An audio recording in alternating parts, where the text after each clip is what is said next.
Hello, and thank you for joining us on 24 Plus. I'm Pepper Baker. There is a lot of attention on Tennessee's new congressional map now that the lines were redrawn and split Shelby County into 3 districts. That's 5, 8, and 9. District 9 is the only one of the 3 that does not have an incumbent running, so a new face will inevitably take the seat. One hopeful is at the table today. That's Republican candidate for the 9th Congressional District, Charlotte Bergmann. Charlotte, thank you so much for being here. Pepper, I am so thankful that you reached out to me to invite me to join you. Thank you. Absolutely, absolutely. All right, so let's get into it a little bit. I know you're not new to running for congressional races, but my first question is usually always why now? So I guess I want to ask you, why does now seem different than other times?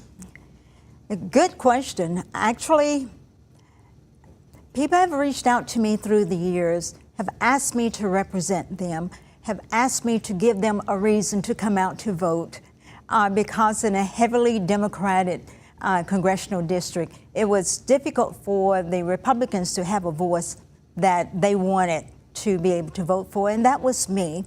But in my mind, I always thought I was going to win, irrespective of what the opposition thought, irrespective of the perception that I would lose. I was determined to work with my team to get out there because I love Memphis, and Memphis is worth fighting for.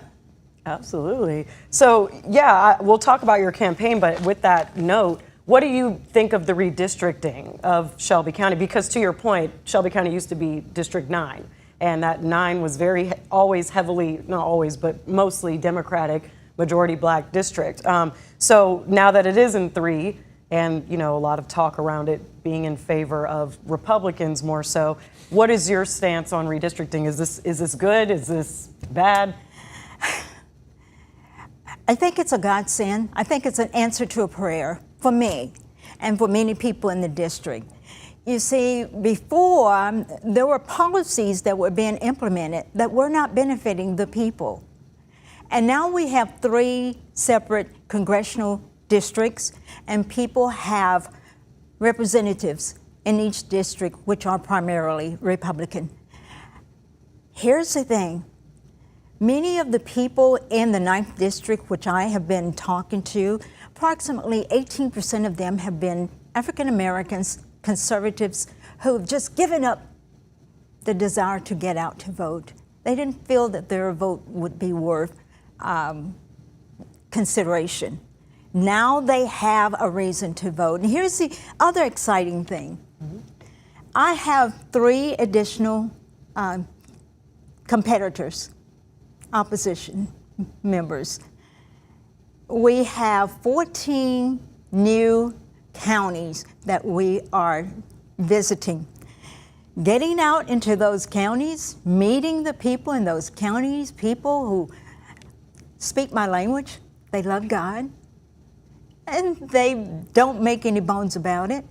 They love the United States. They love Tennessee. They love their families, and they're willing to work hard to make things better.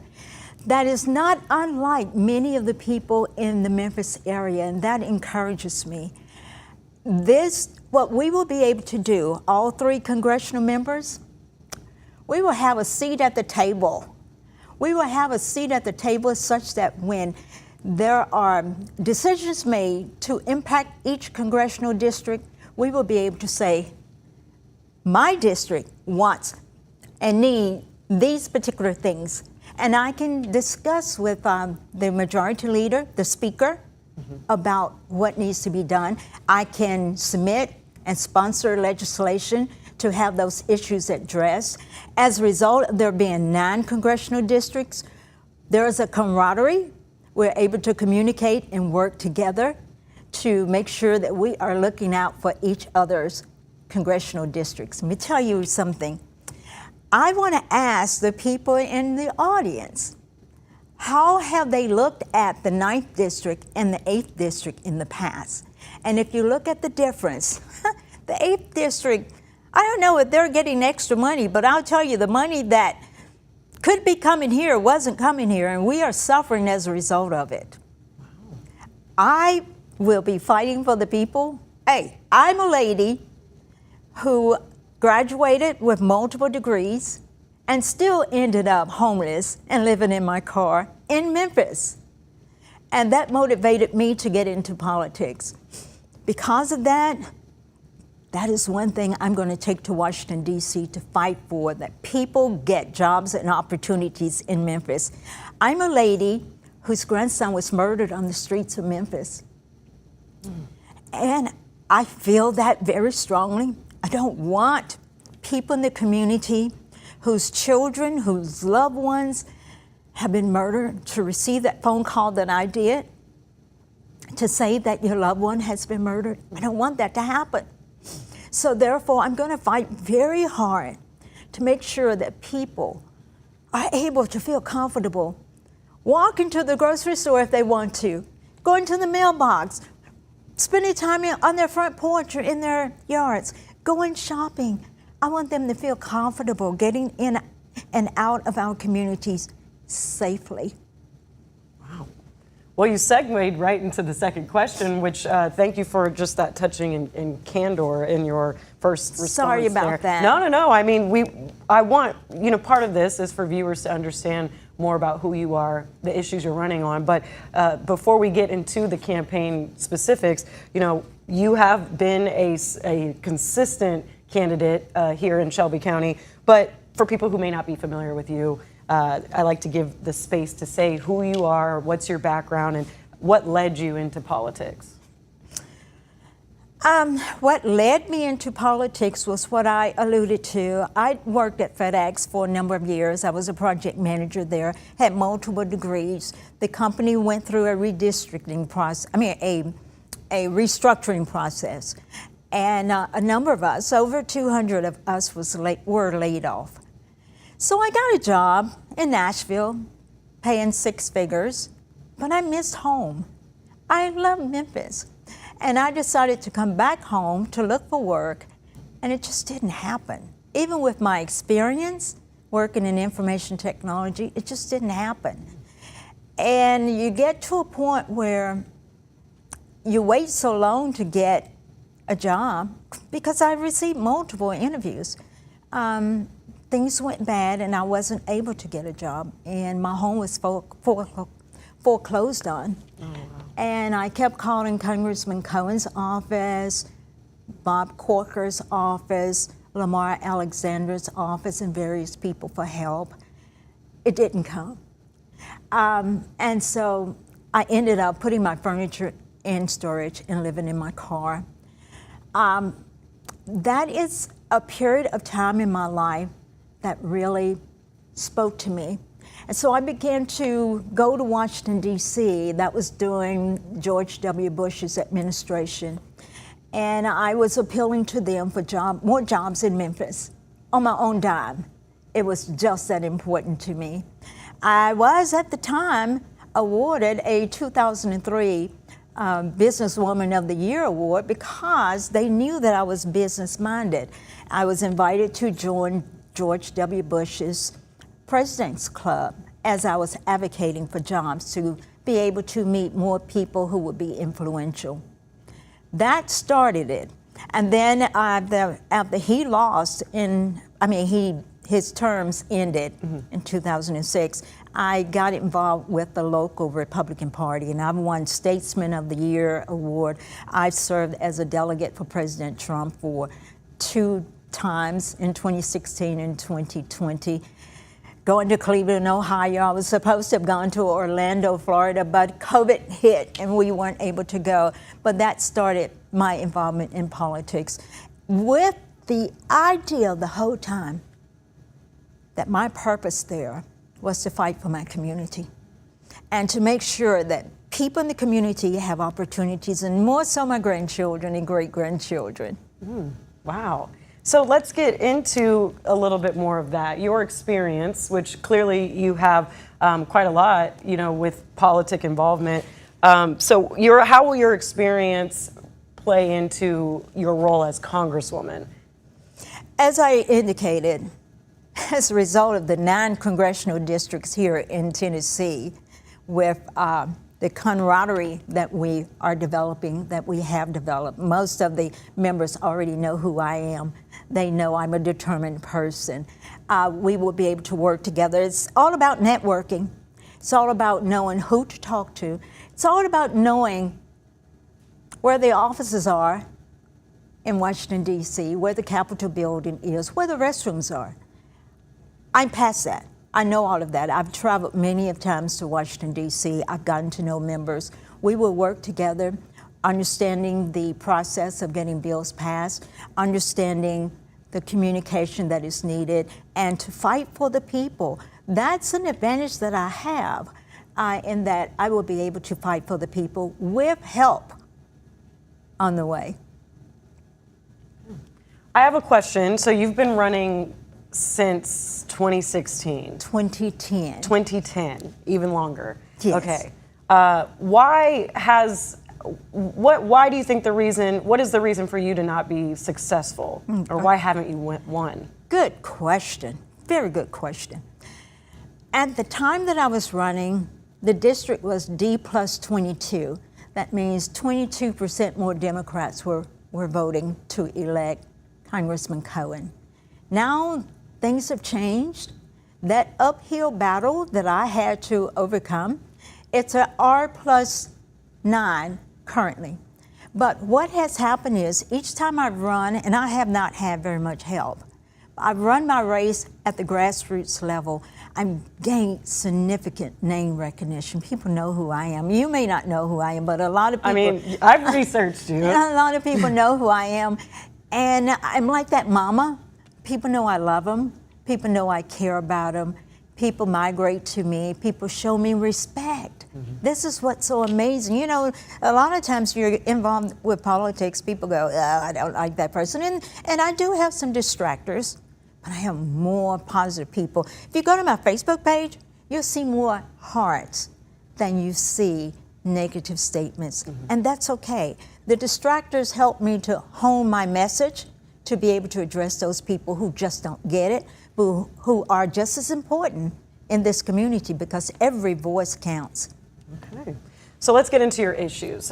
So we know that District 9 is now wide. There's a lot of counties, over 10 counties that you would be representing here. But first I want to take it locally. What can you promise Shelby Countyans, or the part of Memphis and Shelby County that District 9 is in? What can you promise them? How can they trust you with their vote? I am one of them. I am a Shelby Countyan. I know the needs in the community. I know people want safety. I know people want better housing.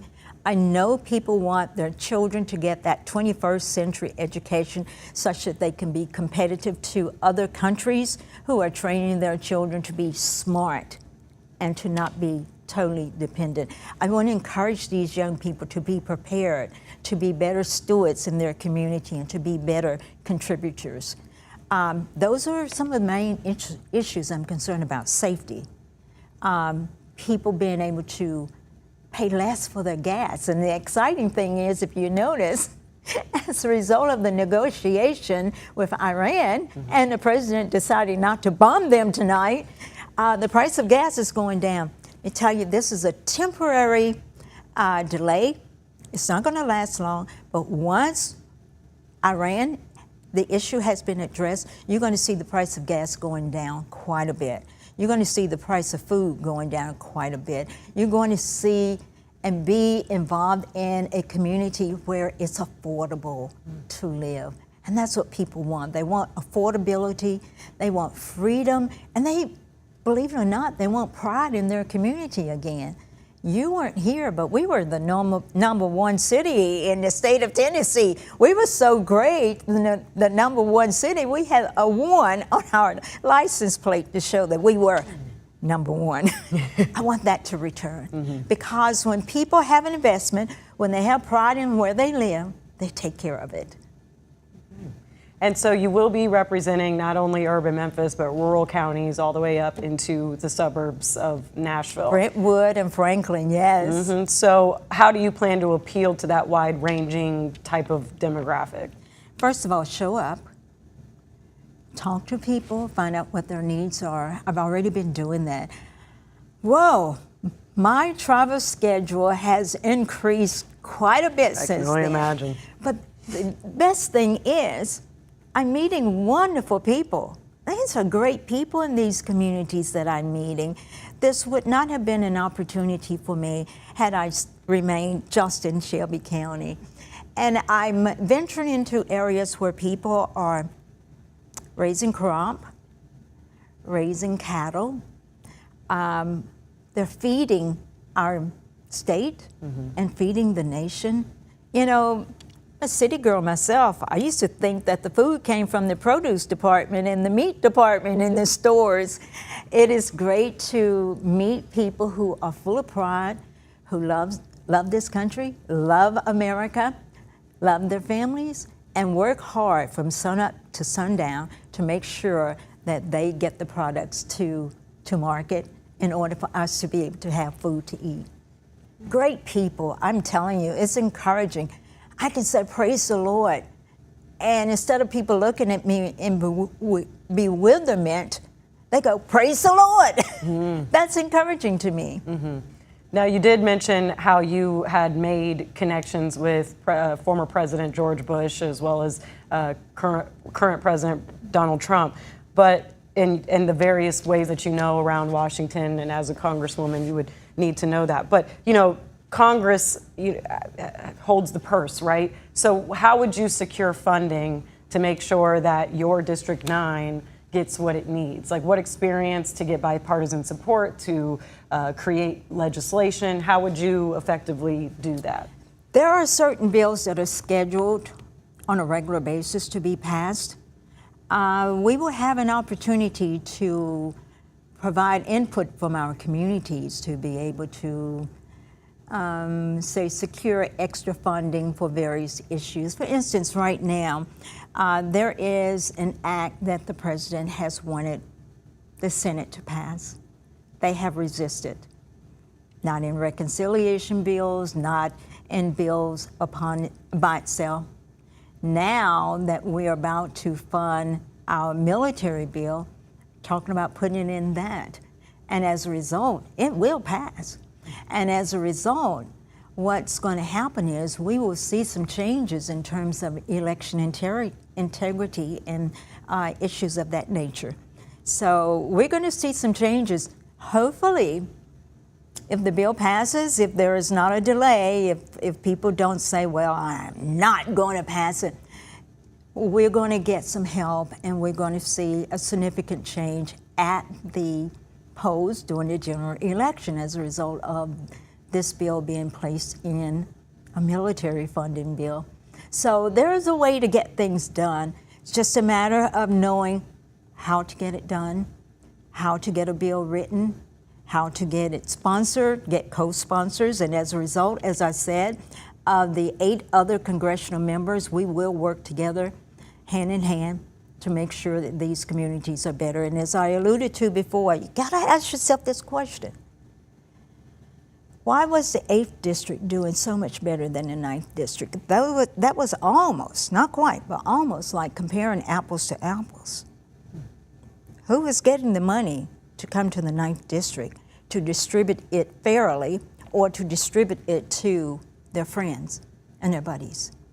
And that is an issue, and it won't happen on my watch. And when you're saying beforehand, are you alluding to the current congressman of District 9? I certainly am.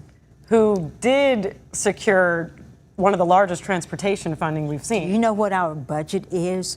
I mean, our budget consists of about, what, is it like $7 trillion? Okay? And a measly $1 million out of that amount, it's nothing. It's nothing compared to what our needs are. Have you created and actively gotten bipartisan support in your experience successfully on legislation? Not on legislation yet, because I have not been elected, but I will tell you what I have done. I have gotten people to cross over and provide me with their support. There are approximately, I say 20,000 Republicans which were able to vote in the 9th district, which was one consolidated area. Right. The last time I ran, I received 56,000 votes. So you tell me, was there a crossover or what? Fair point. Am I someone who is only concerned about one party of people or not? I am concerned about everybody, and I respect everybody that I meet because everybody is a child of God and worth my ear, paying attention to me. And I get phone calls all the time. And surprisingly, let me tell you what's so interesting. There are people that call me, and even with the bad publicity that is going out about our community, there are people calling me saying, I really love Memphis. I really do. We've got to change that narrative. We've got to help people to understand that we are number one, or we soon will be number one again, and we will be able to be prosperous, successful, and safe, and have a group of young people that are educated that will have a future to make this community even better. You just reminded me there was a soundbite that we do have from your campaign announcement or an event you held over the weekend, talking about how you are the candidate that will kind of bridge everyone together. So let's take a listen to that really quickly. I'm a woman of peace, and I want to make this community better because I am the unifying candidate. I am the candidate that is saying we are all important for Shelby County and the 9th District. We'll come together, we'll make this community better because we got children who need to be able to have the things that they need, cheaper food, cheap gas. They need the security to be able to walk down the streets safely. Older people need to be able to go to their mailboxes without getting shot. People want security and they want safety. I'm for that for Tennessee. I'm going to fight for Tennessee because it is my home. It is the home of my children and grandchildren, and I'm concerned about the people in the community, that this community is safe and healthy for them. Yeah, I thought that was pretty profound. And so you feel confident in the way that you can appeal to both sides. And, we are seeing a bit of division right now. So just how do you think that you will be able to have that crossover, or people, especially in Shelby County, which has largely been Democratic? As I spoke to you earlier, and the number of crossover votes that I received during this last election, but let me ask you this question. Envision the AOC of this world, the Hakeem Jeffries, the Justin Pearson, my competitor, standing in front of the Lorraine Motel, shouting racism, Jim Crow, all of those negative adjectives that they can place upon somebody, say, if I don't win. They can't do that with me. I am the reconciliation candidate. I am the person who will bring both sides together because I've been around them. I understand them. I don't see color. I see people. I see values. I believe what Dr. Martin Luther King said, that he said one day, it's my dream that my children and grandchildren one day be judged not by the color of their skin, but by the content of their character. I guess I'm uniquely able to do that. And what makes me uniquely able to do that is not so much that I am so special. First of all, I have the Holy Spirit leading me, but secondarily, I was on the ballot on March the 10th when the certification was closed for the prior election for the consolidated 9th District. So as a result of still being in the district, I'm positioned such that I can be competitive and be the voice for the people, not just for the Republican, but for the Democrats too, and the independents. And let's just say I was at the right place at the right time, and I have a mission, and I'm going to accomplish that mission, not for myself, but for the people in this great city and state. It's a new day in Tennessee. I'm excited about Tennessee. You did mention Justin Pearson, who's on the Democratic side for the 9th Congressional District. On the Republican side, there is Brent Taylor as well, who seems, from a lot of talk, to be a front runner, if you will. He's gotten a lot of endorsements. Senator Marsha Blackburn is one of them. How do you feel about going up against Brent Taylor, or what sets you apart from him? Well, I do have significant name recognition. Brent does too. Brent also have a number of distractors. And I'll just say this. November the 7th, August the 7th, we will know who the majority of the people will choose to represent them. But I pity Memphis and the Republican Party and the 9th District if they choose Brent Taylor, because Justin Pearson's going to eat his lunch. Okay, I see what you did there. I like the way you put that. We've talked a lot on our political commentary show about whether or not the redistricting was about partisan or race, and the Supreme Court's decision to that congressional districts cannot be redrawn based on the basis of race, whereas we've had some commentators say that they are doing it based off of race, given that they split up District 9, which was Tennessee's only majority black district. So, what do you have to say? Is it partisan, or did race factor into this? That's an interesting question. I think the Supreme Court allowed us to go back to the original intent of the Constitution, the 14th Amendment, as well as the 15th Amendment. The 14th Amendment basically says pretty much we're all equal, and there should be no special privileges for one group or another, to paraphrase. Mm-hmm. But the 15th Amendment basically says that there is really no reason to vote on the basis of race. So the 1964 Voting Rights Act was implemented. It was necessary at that time. And up until 1968, prior to that, when my people, when blacks would go to vote, there would be poll tests. There would be all types of tests. Some people would have been murdered to have the opportunity to vote. 2016, that's not the case. Mm-hmm. That is not the case. Systemically, the government was involved prior to 1968. Racism now is based upon individual differences. It makes a big difference when government puts their thumbs on the backs of the issues, on the promotion or lack thereof of voting. We don't have the same situation. So therefore, I am black. Mr. Cohen was not black. He was never black, but I am black. Now, he did say he wanted to be identified as a 45-year-old black woman, but that's not possible. I mean, come on. We aren't stupid, okay? I can't identify as a 45-year-old black woman either. I'm older than that, but I'm still a black woman. I couldn't tell. I couldn't tell.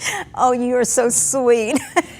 So with that point, though, any thoughts, or just how would you address, if it's not racial, and you are a black woman running as a Republican, and you have been running as a Republican for a while, how do you feel about prominent Republicans then getting behind Brent Taylor and not getting behind you?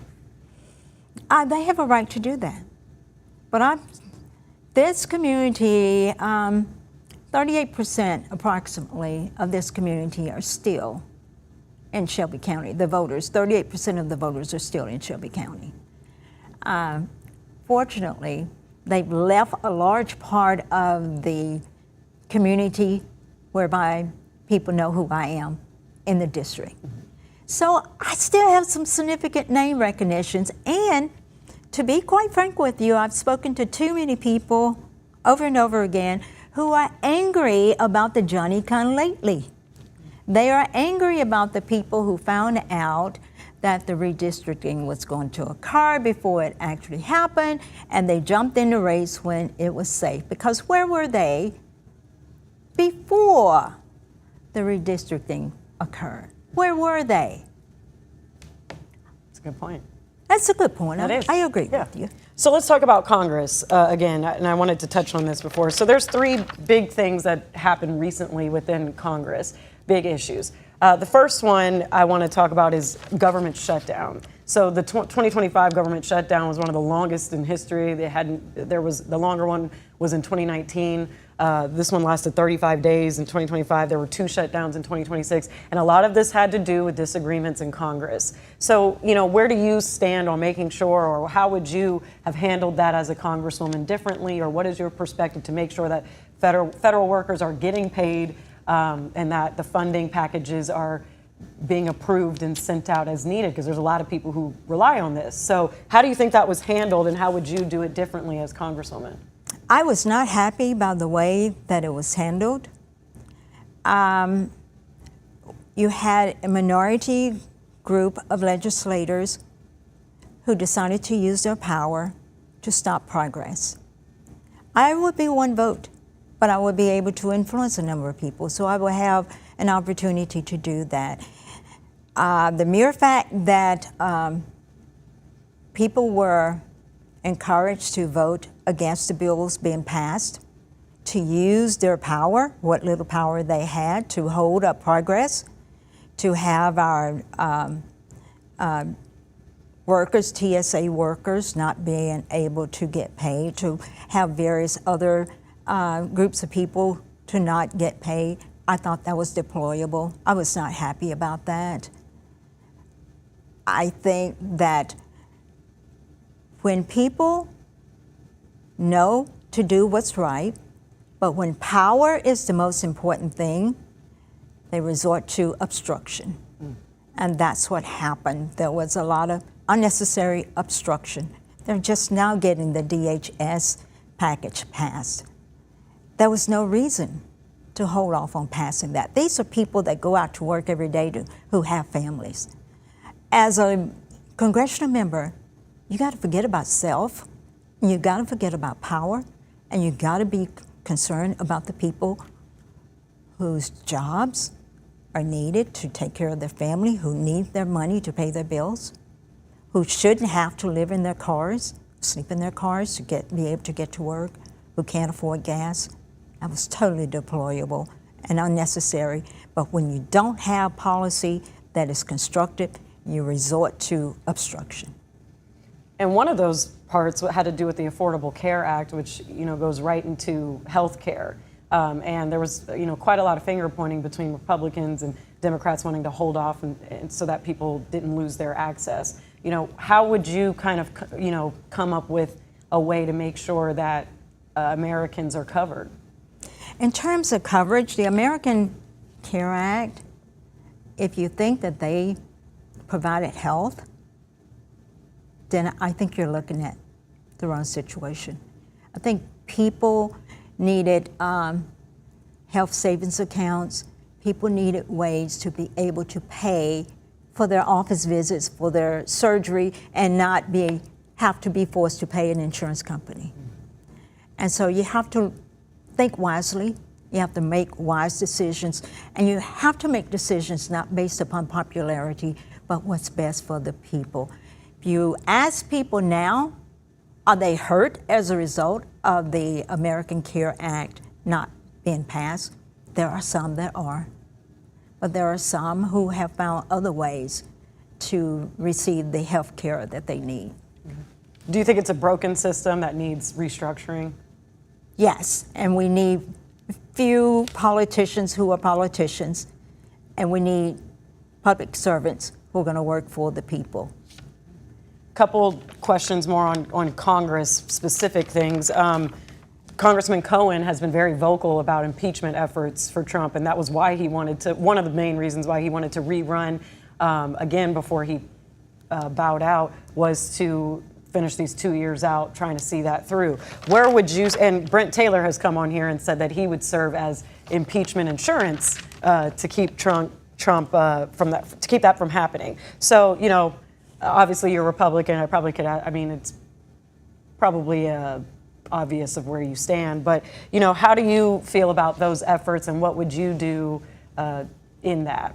Well, I think that's a moot point at this point. He's not going back to Congress. His last day is January the 3rd. So therefore, why beat a dead horse? So you support and stand by, obviously, against those efforts. So you would full steam ahead. If he, what justification does he have for his statement other than to do what he and Al Green and various other people did? And look where they are. They're right along with Cohen. So I'm sure that that won't be an issue in this next Congress. Okay. Last question on Congress issues, which you already mentioned, the war in Iran. And there was some back and forth between the Trump administration and Congress and decisions being made around the war and paying for it. As a Congresswoman, again, do you feel, just from your perspective of how that relationship was handled, do you think that there was a respect level between the two, or just how would you go about being a Congresswoman when it comes to war decisions? Well, first of all, we have to identify the problem. The original problem was Iran should never get their hands on a nuclear weapon to intimidate their neighbors. Secondly, I'm concerned. I have children, grandchildren, great-grandchildren. I don't want them to go to a foreign shore and die. We had, unfortunately, some people to die. But compared to prior wars, the numbers, they don't stack up. There were air wars that were conducted. There were Iran's naval ships are under the water. The Air Force is not there any longer. Their leaders are not there. They do have a legitimate leader, and finally, especially after the recent bombing over the weekend between Israel and Iran and Hezbollah and the United States and President Trump doing what he does best, the art of the deal, intimidating them. They're ready to come to the table. If not tonight, if not tomorrow, they will be coming to the table soon. They don't have anything to negotiate with. So I hate to go and fill my tank up and the gas is high. But it's a sacrifice that I'm having to make. And even in prior wars, people made sacrifices to win the wars. So what we have here is a situation whereby the war in Iran is going on. It will be over soon. The Straits of Hormuz will be open soon. But ultimately, the big picture is this. China was getting their oil from Venezuela and from Iran. And as a result of China not getting their oil from them, they were beginning to get their oil from Alaska, from the United States. What that does is tell our manufacturers, our businesses in China, you can stay there and pay the higher costs, the fees, or you can come home. And I think ultimately, the bigger picture, I know I see the look in your eyes. No, I'm following along. I'm here with you. The bigger picture is we want our manufacturers to come back on U.S. soil, but we've got to have some leverage to get them back. And so people have been able to stay in China to do business because of the lower cost of manufacturing, of doing what they needed to do. They can come home and do it. And they can come home and get cheaper oil and cheaper energy and do it right here and help the people in the United States. America is who we're concerned about, who we want to be great, who we want to be prosperous, who we want the farmers and the renters and the various people in those other 13 districts to feel the effects of prosperity in their community. Prosperity in Shelby County, the 9th district. This is what's going to make it happen. We were about to lose our country, but things are turning around. Price of gas will go down. The price of manufacturing on the shores of Memphis, on the shores of the United States or in the United States, it will be cheaper. and this will be a better place to live. I think a lot of people want to hear that. So It will be. Yes. Trust me. So we are running into time. Just the last question I'd like to ask you is just anything that you just want your voters to know about you, about what they need to do between now and August 6th, which is the primary for the congressional districts, namely 9. So just take this time to kind of talk to your constituents and everything you want them to know. All right, Pepper, thank you for, first of all, inviting me to join you. I talked about a lot of things. You are a good interviewer. You pulled stuff out of me I didn't expect to say, but I would like for people to know who I am, and you can find out more about me on my website at bergmanforcongress.com. That's Bergman with 2 N's, for FOR Congress.com. I have write cards. I want people to reach me and call me because I want to hear from the constituents. That's how I can get my job done, by talking to the constituents. So my phone number is on my write card, so you can call me, okay? I want to be there with you because I want to see this community being the best community, better than the 5th district and the 7th district, the 9th district. And I certainly am going to fight for each and every one, especially when you let me know what your needs and your concerns are. I'm not in this for me, but I am in it for my children, my grandchildren, the people that they interact with, and the people in Memphis in the 9th district. Okay. And Yes. last thing I want to say, Go ahead. make sure when you vote, in order to vote for me, you just can't walk in and do what you normally do. This is an unusual election. It is not a normal election. You have got to be willing to say, I want a Republican ballot. That's the only way you can vote for me. And if you don't ask for a Republican ballot, you will get one of my 3 opponents. And then people will say, aha, this is what we didn't want. We did not want 3 white guys leading us. We want black representation, and Ms. Bergmann is our black representation. I receive phone calls concerning that issue over and over again from people. Okay. Well, you definitely made a good case today. Thank you for the time. I know it's going to be a busy, less than 2 months until August 6th, so you've got a lot ahead of you, but we appreciate you coming in. Please follow ABC 24 for all the political coverage as we head to the August 6th primary and then general election in November, but thank you for watching.